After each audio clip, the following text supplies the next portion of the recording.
Hello বন্ধুরা, আজকে আবার নতুন ছোট্ট একটা ভিডিও নিয়ে চলে গেলাম আপনাদের জন্য।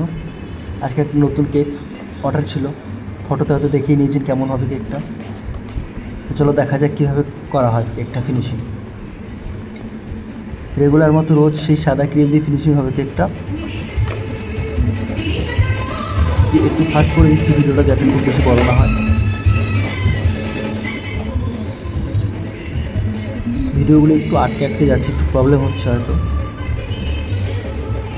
আজকে ভিডিও কেকটা হবে পার্পল কালারের, ফুল অ্যান্ড পার্পল কালারই, অলমোস্ট হোয়াইট অ্যান্ড পার্পলের। আমাদের ফিনিশিং কমপ্লিট হয়ে গেছে। কেকটাকে বোর্ডে তুলে নিলাম। ওপরে প্রথম টুইন হোয়াইট বর্ডার করে নেব, এইরকমই ছিল। এরপর নিচে পার্পল কালারের বর্ডার করে নেব সিঙ্গেল।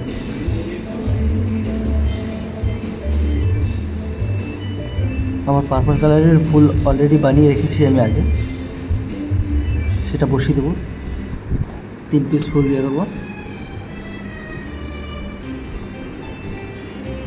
এরপর সবুজ কালারের পাতা দিয়ে দেবো।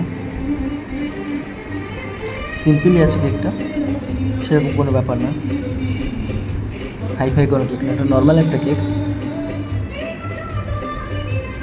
অল্প দামের মধ্যে অর্ডারটা ছিল কাস্টমারের।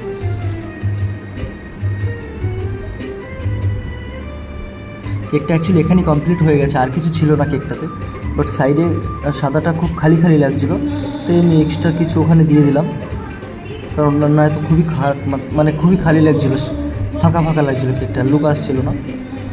সেটা আমি কাস্টমারকে না জিজ্ঞেস করে নিজে থেকেই দিয়ে দিয়েছি। আশা করি এটা কাস্টমার পছন্দ করবে। আর নামটা লিখে দেবো, নাম লিখে শুধু হ্যাপি বার্থডেটা লিখে দিয়েছিলাম। আর এরকম ভিডিও দেখতে চাইলে আমার ফেসবুকটাকে অবশ্যই ফলো করুন। অ্যান্ড এই ফুলগুলো কী করে বানালাম, এই ফুলের ভিডিও দেখতে চাইলে আমাকে কমেন্ট করুন, আমি অবশ্যই এগুলো নিয়ে একটা ভিডিও